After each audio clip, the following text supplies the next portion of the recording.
Good morning, guys, and welcome to another installment of our Stardew life. It's just a quick little morning update here. Oh,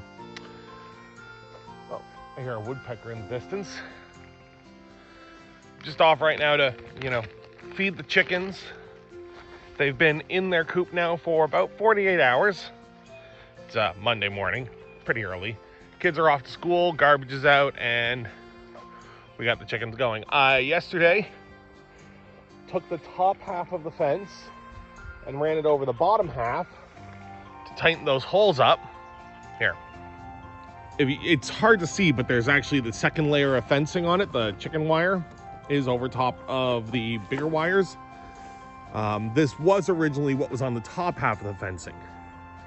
So I took the top half and put it to the bottom to fill those holes around this part of the fence and over on that side of the fence, which is making it a little easier or a little better at keeping the chickens in because they can't squeeze in between.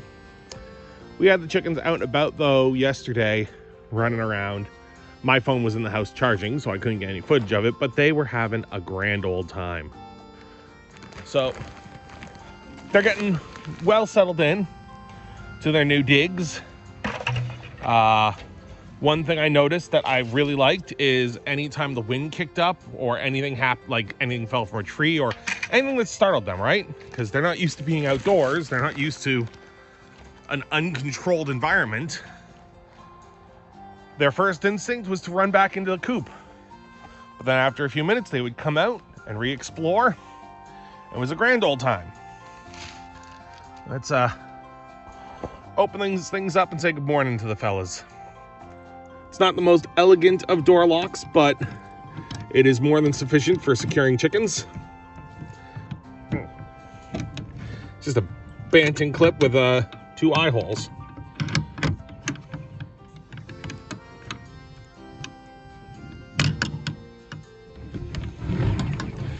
Hey, babies.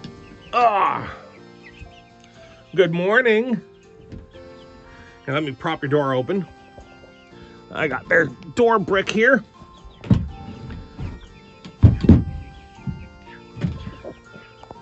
They've kicked stuff into their water again because I don't have their water hanging in here yet. So I'm gonna pull their water. Oh, one of the guys just came from the little back half of the coop. So we got all of them are out here in the front though. That's all 12 of them. So let's pull their water out.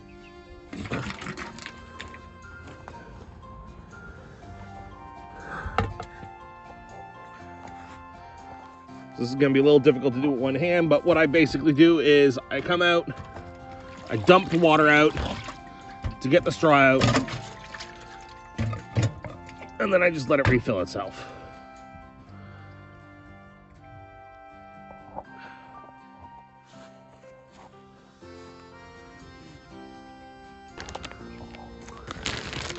All right, so they got their fresh food, and I'm gonna leave the door open, let them explore for a bit. I'm gonna grab myself a cup of coffee, keep an eye on them. And yeah, come on out and play, guys and girls. Good morning. Good morning, my fluffy butts.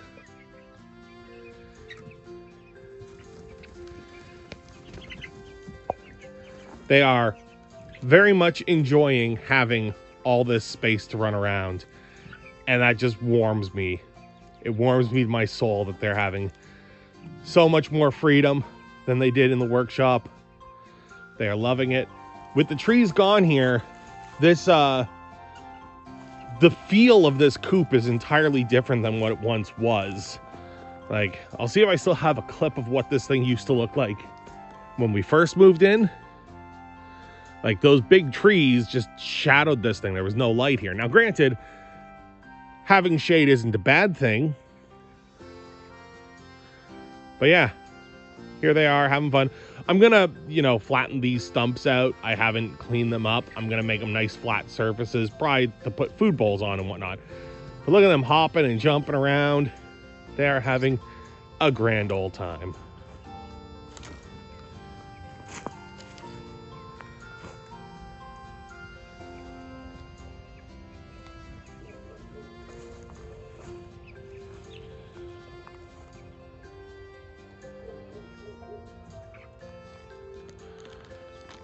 I'll probably set the camera up sometime later for just a little chicken ASMR while I have my coffee.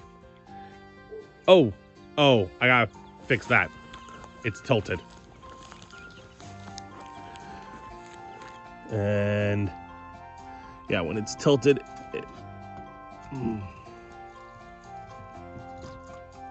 it leaks.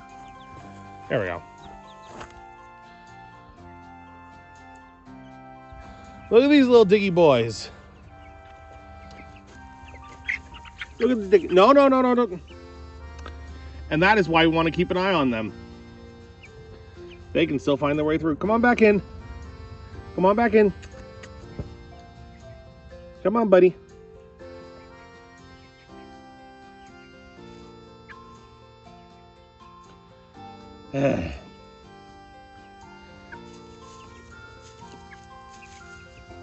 So, I'm probably going to get some wood to put along the bottom of the fence line so that they don't crawl through like that. And if you notice, like, this chicken wire isn't fully attached. I'm going to wire it down so it's tighter and less likely for them to crawl through.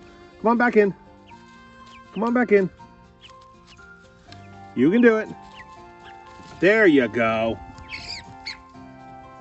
Well, at least he came back in on his own. Or she. At least they came back in on their own.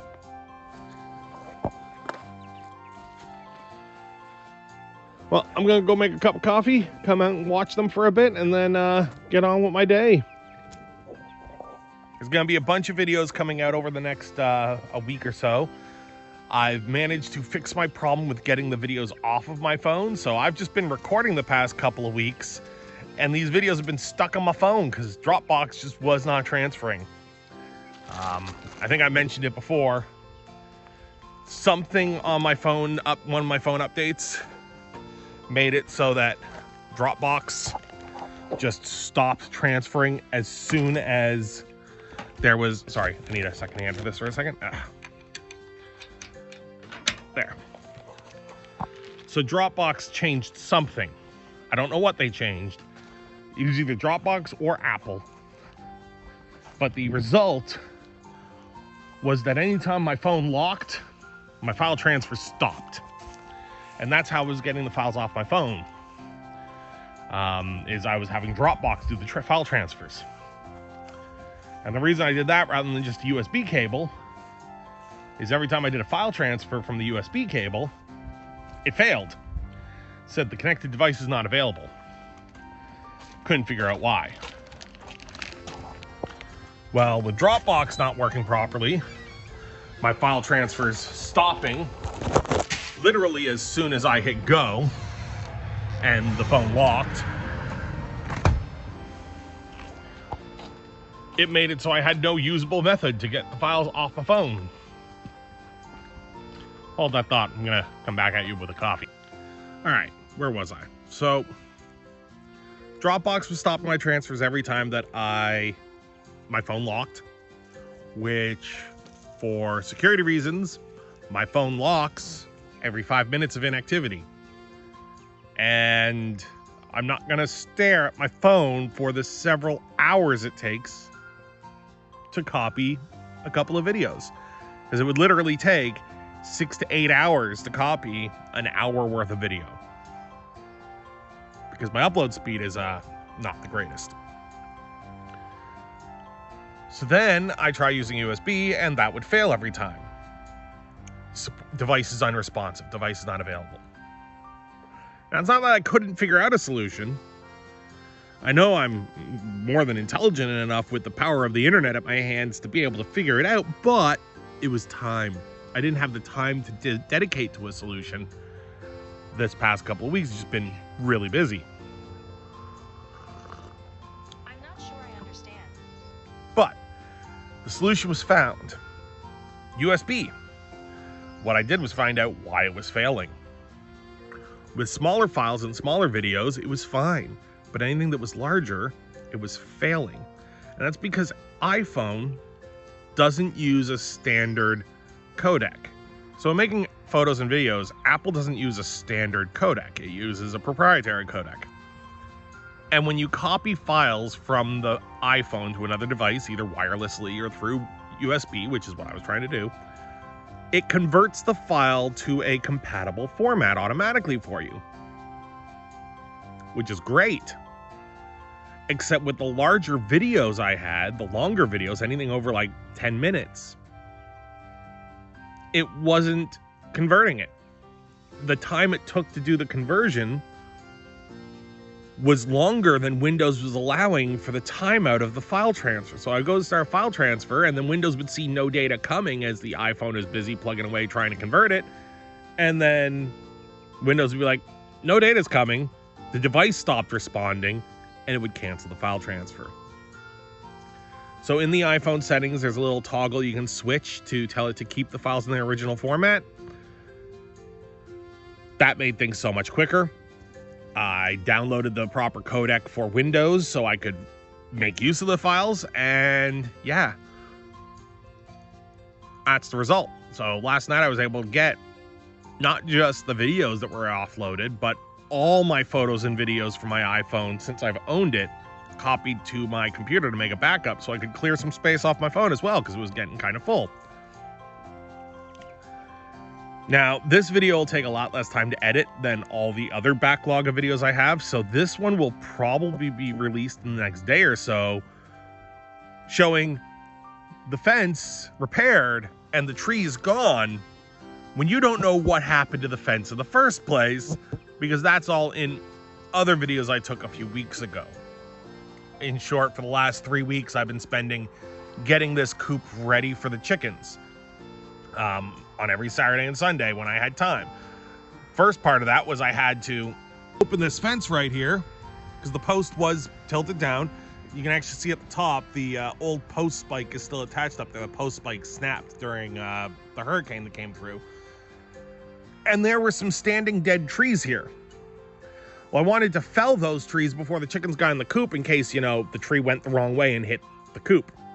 So I peeled this fence back, took the middle post out, and chopped these trees down, which are all on the ground over there in pieces. I still have to finish breaking the wood down to make it, you know, nice tidy piles, but in the meantime, they're not in the coop area. In doing so, one, have never used a chainsaw before, except for like just to cut some firewood up. Like, I've never felled trees before. That was a new experience. The trees were cedar trees, and all their branches were so intertwined that even when I cut the stump of a tree entirely, it was still being held up because its branches were so deeply intertwined. And one of the trees, when it fell, did twist, and it landed on the gate that I did not peel back and crushed the gate, so I had to rebuild the gate. It's not the greatest fence, it's not the greatest gate. I do plan on replacing them at some point and making this coop a covered area that's got a roof on it, you know, to help protect the chickens from airborne predators and better protect the chickens from getting through the side of the gate like you saw them do a few minutes ago. Those are all later projects. The amount of projects is really starting to pile up, though. I mean, it's already the second week of May, and the wife and kids have cleaned up the flower garden area around the side of the house, but the actual garden, I haven't had any time to go into. There's been no tilling done, no planning even done as to what's going to go on. The chickens, we only just got their coop ready for them when they got too big for the workshop. They were busting out of that little coop in there. Literally, they ripped the boards off and had basically taken over my whole workshop. So I'm glad to have them in their own space. But yeah, it's been a busy few weeks. There will, in the next week or two, be a bunch of new content coming out, summarizing the stuff I was able to get on camera for those few weeks. Now that the weather's nicer and getting stuff done is easier to accomplish, hopefully I'll be able to get more done around the property. Now that the chickens are in here, I'll be able to start on the workshop rebuild again, because with them in the workshop, I've been keeping the work in there to a minimum with power tools, because that wasn't fair on them to run like power tools and air compressors in an enclosed space with them. So I'll get started on that. With the nicer weather, be doing a lot more cleanup, get the garden going. But yeah, that is the update for today, the update for life here on the homestead. And yeah.